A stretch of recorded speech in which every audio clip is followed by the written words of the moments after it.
Welcome to Re-Educated TV, where we keep you informed.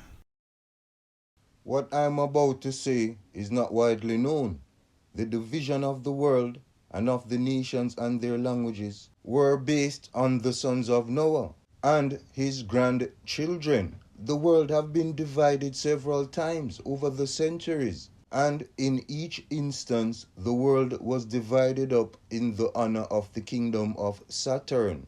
This was not always so, but eventually came to be among some groups.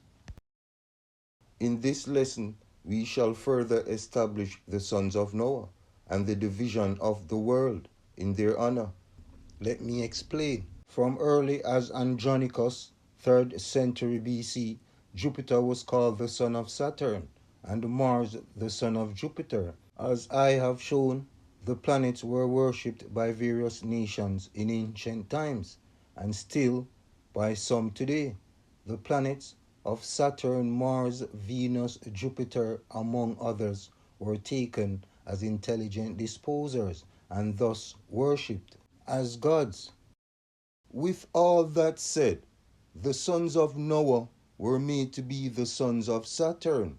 So the three sons of Noah were made to be the three planets, Jupiter, Pluto, and Neptune. Ham represented Jupiter.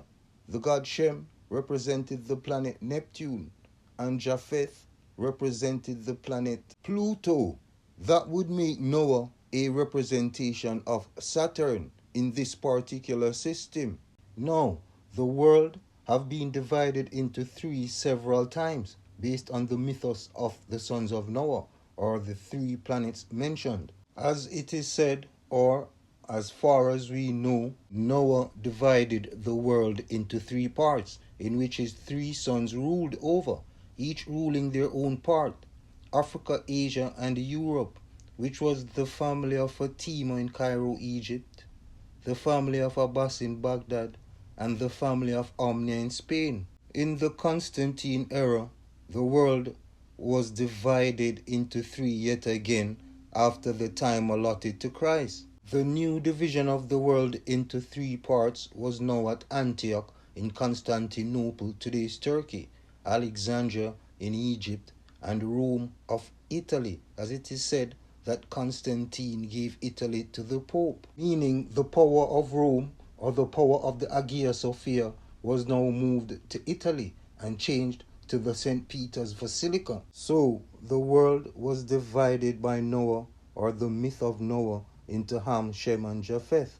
In the same manner, the kingdom of Saturn was divided into Asia, Africa, and Europe, and later divided once more by the Constantine era. So first there was the original myth of Noah, then the Black Khazar's version, and the last so far is the Constantine era, or the Constantine's era version. But you should note that not only the world was divided into three parts, but countries were also divided into three parts also. About AD 180, Britain was divided into three parts: York, London, and Carleon, and it was also said to be divided by Brutus's grandson into Liguria, Cambria, and Albania. We can clearly see so far the stories of Ham, Shem, and Japheth were representations of the planets Jupiter, Pluto, and Neptune,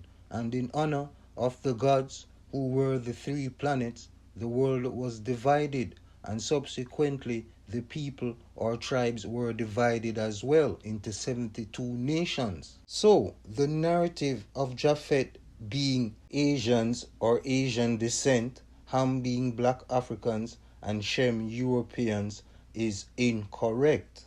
The division of the world represented three parts geographically, and not the division of the people themselves, even though they have made it so, where it is said that the language of man was also divided into three.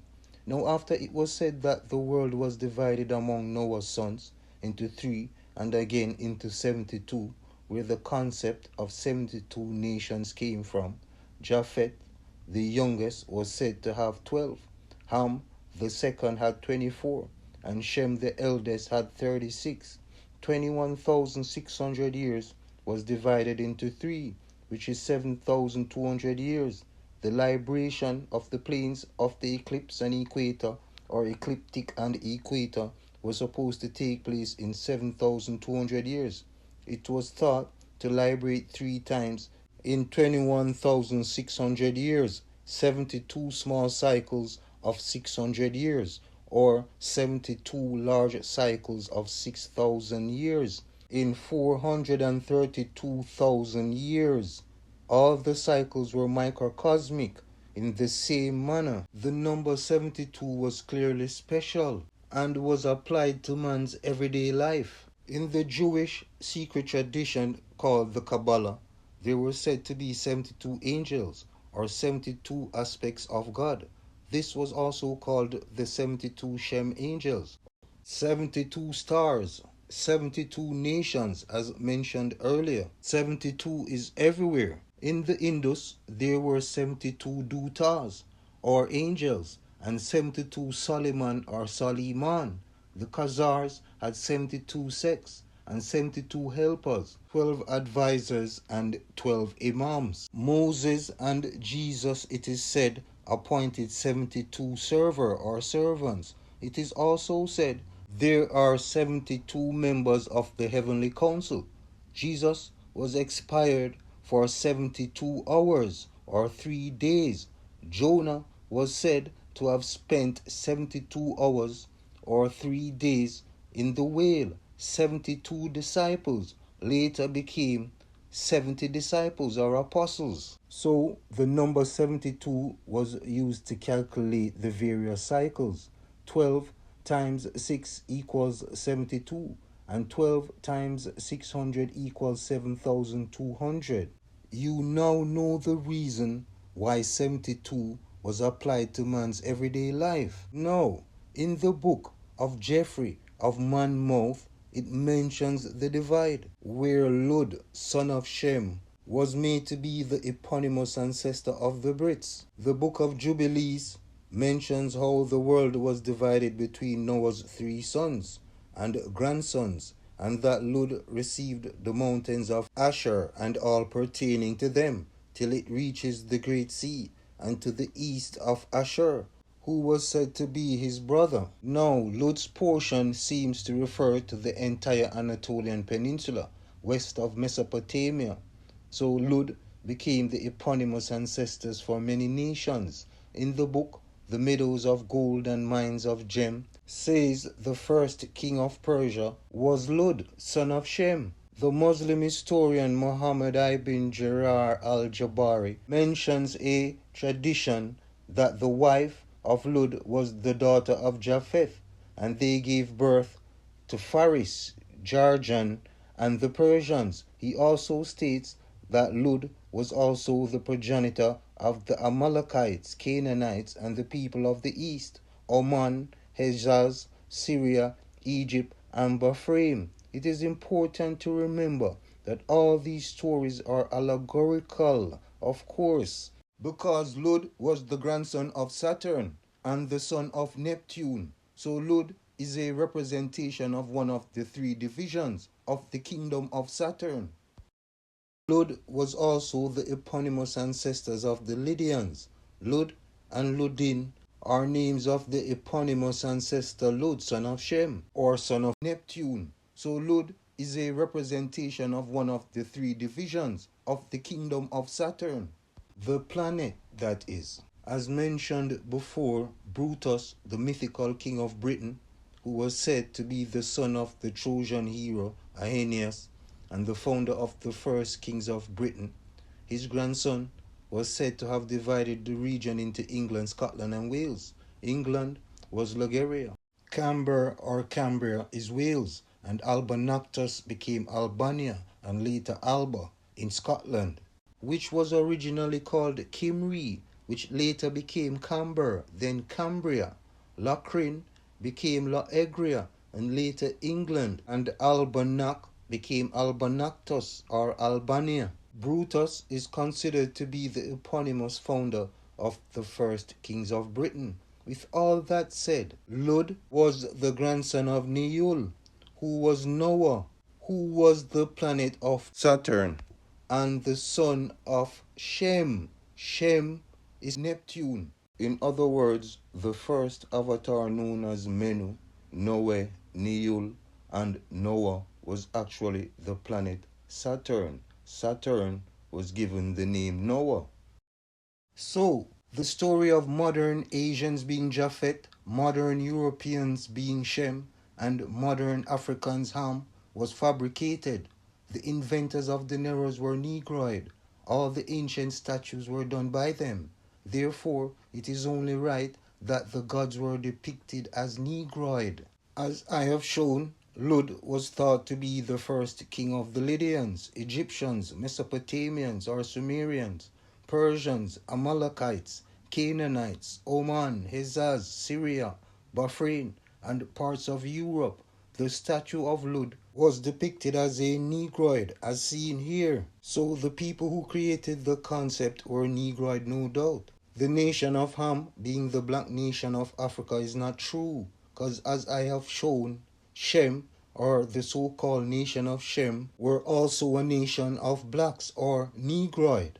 And it should be of no surprise that the traditions of the lineage of Japheth were also depicted Negroid, as I have shown.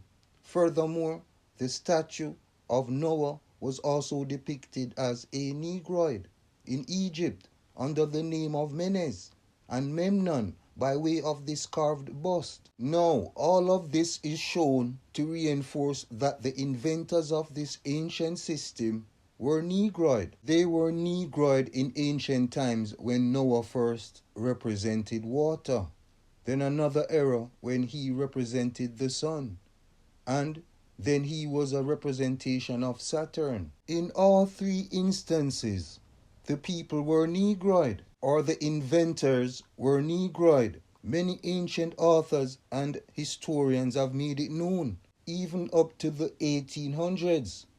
By Mr. Higgins, Professor Boyd Dawkins, Giuseppe Sergi, and others. These men were all white, by the way, but they were truthful and deserves much respect. Let me just add that Herodotus was the first historian, because everything before him was mythical or allegorical. He was the first to make sense of it all. But after Herodotus, many more allegories and myths were created by societies, orders, masons, and various other groups. Till this day, history on a whole is allegorical, which I shall point out in the future. Many figures of the past were mythical and allegorical, such as Julius, Augustus, Constantine, and his mother Helena, which I alluded to in my video before, in the translation of the Bible Part 2. Pythagoras, Alexandria, Ptolemy, Columbus, and many more were allegorical. If we don't know how these words came about, then we won't know what they really mean. King Lud's two sons were called Androgeus and Timantius. Androgynous is from the words andros, which means of a man, and geos, which means earth or land. Another clear sign of the division of Lud. Timantius, who was said to be his brother, means to the right or south. Timantius or Tument also means Edom. Tuman was the name of an Edomitic clan. This is further clues to the division of the world by Lud, son of Shem. It is clear to see that these figures represented a division and rulership of the world in honor of the kingdom of Saturn, who was called Noah, or Noe, or Neul, or Menes. Let me make it a bit more clearer. In the original mythos, the world was divided into three parts by the ancients, where the powers was set up in Iude, in the Indus or Asia Minor, the Druids in Rome, and possibly Thebes in Egypt. So the three main powers were at Iude, Rome, and Thebes. The second division of the world into three were done by the Black Khazars or the Ishmaelites, Omnia in Spain, Abbas in Baghdad, and Fatima in Egypt. The new powers were now Spain, Baghdad, and Egypt. They ruled the world from these three main locations. The third division of the world was done by the Constantine era, where the powers was now set up in Alexandria, Egypt, Rome of Italy, and Antioch, modern-day Turkey. So the world was divided into three by the Black Khazars in honor of the kingdom of Saturn. In the same manner, the Constantine era divided the world in three parts in honor of Saturn, or the three sons of Saturn, which was made to be Jupiter, Pluto, and Neptune. So we see that the world was first or previously divided into three parts by the ancients in Iude, that is the Jews in Judea, in the Indus or Asia Minor, the Druids in Rome, and Thebes in Egypt, that is the Tibetans in Egypt. Yes, the word Thebes is Tibet. The Jews added the letter H and other letters to their system, and the word Tibet became Thebes. The followers of Khazar or Assar were also of this system, and the followers of Constantine or the Constantine era was also of this system. So in short, the world was divided among the descendants of Noah into three, and again into 72, based on the traditions, which says that Japheth the youngest had 12, Ham the second had 24, and Shem the eldest had 36, the total 72. There was also another division by way of Adim. Adim is the plural of Adam. Adim is Adam and Eva. According to the story, it is said that from Adam proceeded Cain, Abel, and Seth, and from them came all mankind. So it is clear that the stories of Adam and his descendants also shows division of the world into three parts, and the 72 nations inhabited the various locations. This concept continued in the stories of Noah and his descendants, or perhaps the other way around, because the story of Noah was before the story of Adam.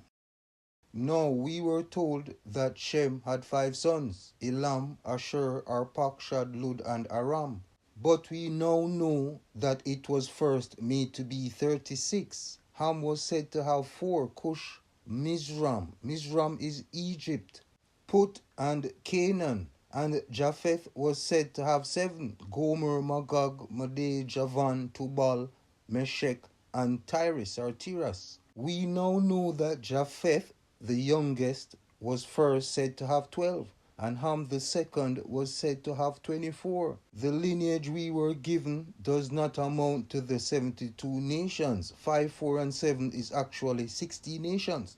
We should have noticed by now that all the names mentioned are names of actual names of places or countries, and not necessarily the people themselves, even though they inhabited these regions or locations. Elam, Asher, Arpachshad, Lud, and Aram are referring to locations. Elam is believed to be the Near East, southern Iran, and Iraq.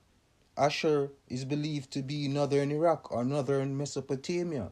Arpachshad was said to be Babylon or northern Mesopotamia. Lud was said to be Anatolia, and Lydia. They were the Luwians. Lud and his descendants are also identified as Lazones or Alazoni, says Strabo. The words Lazones and Alazoni are the same words as Amazon or Amazonians. There is also Ledim, son of Egypt. According to the stories, Lud was said to have received the mountains of Asher and all that was his, until it reaches the east towards his brother's section or domain. This division of Lud was taken to Britain, where Lud was said to be a descendant of Beli, and the people of England are descendants of Lud. And as mentioned before, as the story goes, it was Brutus and his sons who first divided the British Isles. That's it for today. Thanks for watching. See you soon. Take care.